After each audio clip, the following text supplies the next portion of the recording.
Hello, my name is Tony Botting, and I'm a simulation specialist at GoEngineer. In this video, we'll discuss the real wall and ideal wall boundary conditions. For this special case, we are not simulating heat conduction throughout solid components. Right-click on Boundary Conditions in the simulation tree and choose Insert Boundary Condition.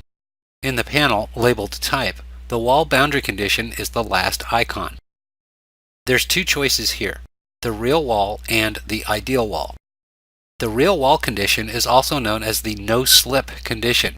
This is the default standard condition that you use most of the time because it is known experimentally that real fluids stick to walls. The image from Wikipedia shows the effect of the no-slip condition. The free stream or oncoming flow velocity is labeled U0. A wall is here. This graphic with the arrows shows the variation in velocity at one downstream position along the wall.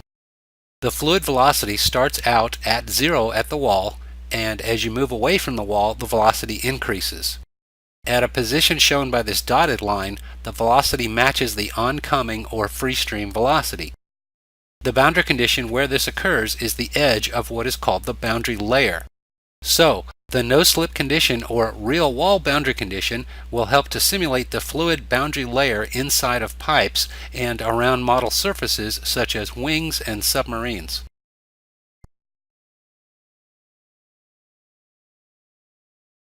I'll select a model face for wall simulation. In the Wall Parameters panel, you can additionally specify the wall temperature and a heat transfer coefficient. For the case in this video, the wall represents a heat source or a heat sink, so the software calculates the temperature distribution only in the gas or the liquid, but not throughout the solid components.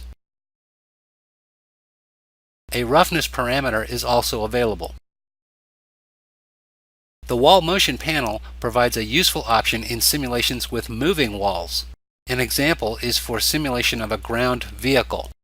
You can simulate a vehicle moving over the road by specifying an oncoming airflow velocity and additionally specify the ground is moving at the same speed. You can also use wall motion to specify rotating walls. For example, you might apply rotating walls to the outer surfaces of tires on the vehicle. The next option is called ideal wall, which simply provides a slip condition to the fluid right at the wall. That is, the gas or the liquid will not stick to the wall and cannot pass through it, but it slides along the wall without friction. This condition is useful, for example, to specify a symmetry condition. One half of a valve assembly that has geometric symmetry, or an airplane which has a longitudinal vertical plane of symmetry are some examples. The ideal wall can save immensely on computing resources, since only a section of your model is used for the flow domain and the calculations.